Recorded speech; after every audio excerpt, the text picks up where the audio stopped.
प्रिय विद्यार्थियों, Suprabhatam. Online class में आपका स्वागत है। तो पिछली कक्षा में या पिछली क्लास में हमने आपकी क्लास के पाठ्यक्रम के बारे में चर्चा की थी। उसके पश्चात आपका परीक्षा का पैटर्न कैसा था उसके बारे में चर्चा की थी। और आज हमारा इकाई प्रथम के अंतर्गत जो पहला कवि है कवि कबीर, और कबीर का जो जीवन परिचय क्या है या कबीर का जो जीवन का जो सामान्य परिचय है उसके बारे में अध्ययन करेंगे। तो आइए, कबीर को लेकर के बहुत सारे विद्वानों ने अलग अलग विचार प्रकट किए हैं और अधिकांश लोग ने कबीर को एक महान कवि माना है, इसमें कोई दिक्कत नहीं है। और ऐसे कवि को काल की दृष्टि से हमें ध्यान देने बात है। काल की दृष्टि हिंदी साहित्य का जो इतिहास है और इस काल में इसका भक्ति काल माना जाता है। कौन से काल को माना जाता है बच्चों? भक्ति काल। भक्ति काल के कवि माने जाते हैं। और भक्ति काल के अंतर्गत भी जो शाखाएं हैं, ठीक है ना, निर्गुण शाखा। कौन सी शाखा बच्चों? निर्गुण शाखा। निर्गुण शाखा के कवि माने जाते हैं। निर्गुण शाखा के अंतर्गत भी एक काव्यधारा है और वो है संत काव्यधारा। संत काव्यधारा, संत काव्यधारा के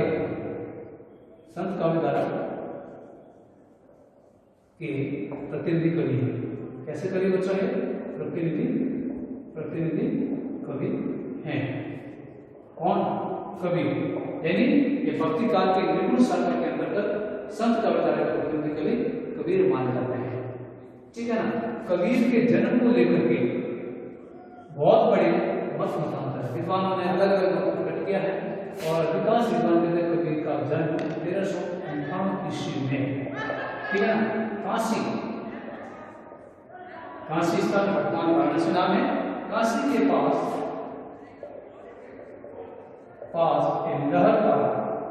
लहरतारा नामक तालाब के पास, ठीक है ना, उनका जन्म माना जाता है, ठीक है ना। और अधिकांश लोगों का विचार भी है और कुछ लोगों की किंवदंती है कि इनका जन्म एक विधवा ब्राह्मणी के गर्भ से हुआ, ठीक है ना। अलग अलग मत में है। तो और इनकी जो मृत्यु है, ऐसे कवि की जो मृत्यु है, मृत्यु को लेकर के बहुत बड़ा मतमतांतर है और मृत्यु है 1518 ईस्वी, ठीक है ना। और इनका स्थान है मगहर नामक स्थान पर। मगहर नामक स्थान पर मृत्यु हुई इसके कबीर की, ठीक है ना। और ऐसे स्थान पर इनके जो पालन पोषण करने वाले हैं, पिता कह सकता है, इसके जो पिता है, ठीक है ना, ये नीरू पिता कौन है बच्चों? नीरू। और इसकी जो माता है कौन है बच्चों? नीमा, ठीक है ना। और इसी प्रकार से इनकी जो पत्नी है, इनकी जो लोई है, पत्नी का नाम क्या माना जाता है?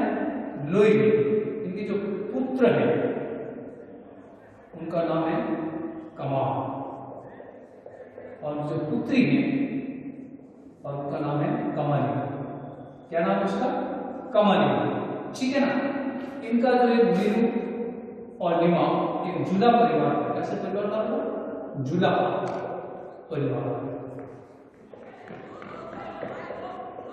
या दंपति, ये कह सकते हैं। दंपति ने इसका पालन पोषण किया। क्या इसका पालन पोषण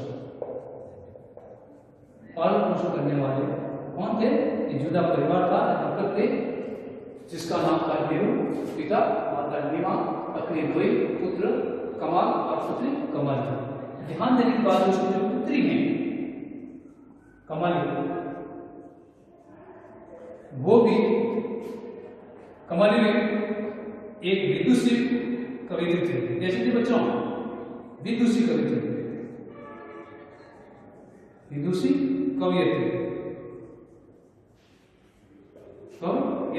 ठीक है ना। कौन? ये भी बहुत विदुषी कवियत्री थी। तो देखिए, ऐसे महान कवि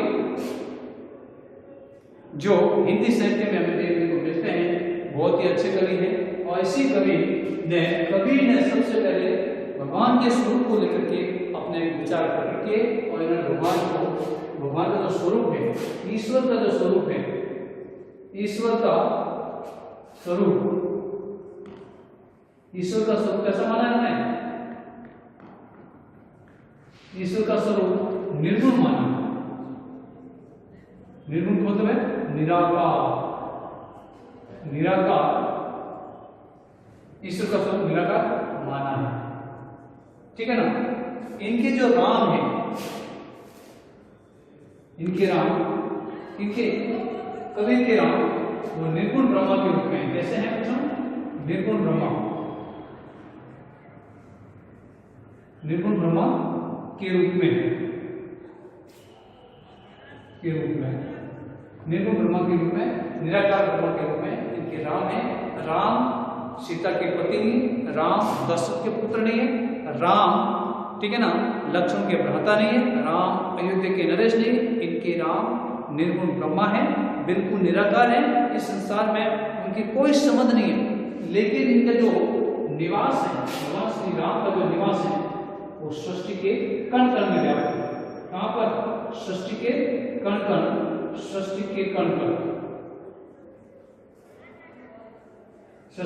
कण में व्याप्त है। ये बात सर्वप्रथम कहने वाले कौन थे? कबीर कहने वाले थे, ठीक है ना।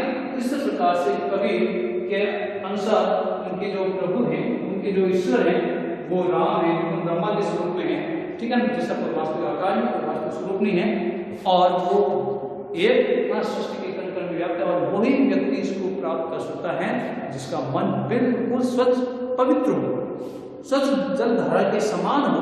और ऐसे व्यक्तित्व के जो धनी होते हैं उनके वहां पर उनके ईश्वर का साक्षात्कार हो जाता है।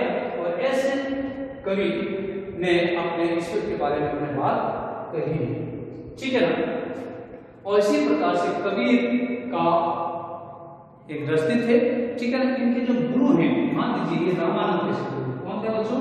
मैं यहाँ लिखता हूँ, देखिए इनके जो गुरु हैं, गुरु रामानंद, ठीक है ना। ये रामानंद के 12 शिष्यों में से प्रसिद्ध शिष्य माने जाते हैं कबीर, जिन्होंने उत्तर भारत में निर्गुण भक्ति साधना का प्रचार प्रसार करने में बहुत बड़ा सहयोग दिया है, ठीक है ना। इस प्रकार से कबीर के गुरु रामानंद है। और कहा जाता है जो प्रिय शिष्य है कबीर का, प्रिय शिष्य, ध्यान दीजिए, प्रिय शिष्य, कबीर का जो प्रिय शिष्य है, ठीक है ना, धर्मदास। क्या नाम बच्चों उसका? धर्मदास का प्रिय शिष्य है, जिन्होंने एक पुस्तक लिखी थी। किसने? धर्मदास ने। उसका नाम है बीजक। कौन सी पुस्तक लिखी है? बीजक पुस्तक उन्होंने लिखी है। किसने? धर्मदास कबीर के प्रिय शिष्य है। अब कबीर के ध्यान देने की बात है, कबीर को, ठीक है ना, कबीर की भाषा को लेकर के लोगों ने अलग अलग मत प्रकट किए हैं, लेकिन इनकी जो भाषा है, ध्यान दीजिए, कबीर की जो भाषा है, ध्यान देता हूँ, इनकी जो भाषा है सतुकड़ी भाषा मानी जाती है। कौन सी भाषा मानी जाती है? सतुकड़ी। और कुछ लोग इसको भाषा क्या बोलते हैं? खिचड़ी भाषा,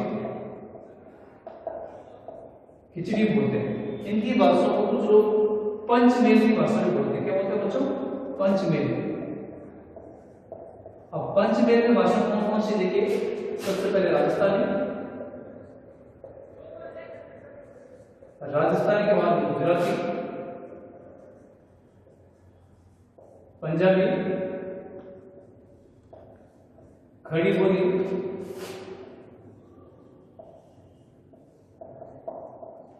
और अंत में है एवं कौन सी है? ब्रज भाषा। कौन सी भाषा बच्चों? ब्रज भाषा। ब्रज क्या? पूर्वी भाषा। क्या बोलते हैं बच्चों? पूर्वी भाषा। ये 5 भाषाओं का संग्रह है। 1, 2, 3, 4 और 5, ठीक है ना। इस प्रकार से कबीर की भाषा भी कौन सी है? खिचड़ी भाषा है। कुछ लोग सतुकड़ी भाषा बोलते हैं, कुछ लोग पंचमेल की भाषा बोलते हैं, ठीक। खिचड़ी भाषा इसलिए बोलते हैं क्योंकि अनेक भाषाओं में, उनके कवि में अनेक भाषाओं का मिश्रण हमें देखने को मिलता है, ठीक है ना। और इसी प्रकार से कुछ लोग पंचमेल की भाषा इसलिए कहा जाता है, कबीर का जो साहित्य है उसको पढ़ने पर हमें देखने को मिलता है कि उन्होंने 5 भाषाओं के शब्दों का प्रयोग होता है, इसलिए इसको पंचविंश भाषा में कुछ लोगों ने संज्ञा दी है।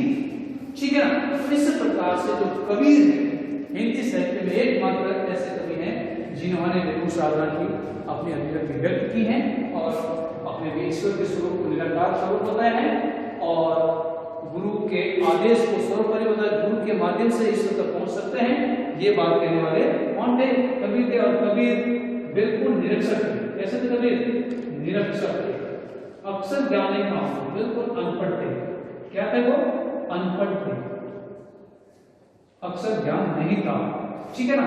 और कबीर के बारे में बात कर, कबीर के जो दोहों का जो संकलन है उनके प्रिय शिष्य किसने किया है? धर्मदास है। और उस पुस्तक का नाम है बीजक। अब मैं बीजक की बात थोड़ा सा करता हूँ। ये बीजक जो एक पुस्तक है, ठीक है ना। ये लिखने वाले कौन है? धर्मदास। और बीजक में 3 भागों में बंटे। कितने भागों में बंटे बच्चों? 3 भागों में। ध्यान देने भाग है 3 भाग। कौन से बच्चों ध्यान दीजिए? शब्द, शब्द हुआ सब समान से ध्यान रखो। शब्द, साखी और रेमेडी। शब्द, साखी और रेमेडी। ठीक है ना। शब्द, साखी और रेमेडी के 3 भागों में विभाजित है। ठीक है ना। इस प्रकार से कबीर का हम सामान्य परिचय यहाँ तक हम समाप्त करेंगे। ठीक है ना। नेक्स्ट क्लास में बीजक के अंतर्गत कौन कौन सी और जो बातें थी उनके बारे में चर्चा करेंगे, उनकी और अध्याय कौन कौन सी उसके बारे में चर्चा करेंगे। धन्यवाद।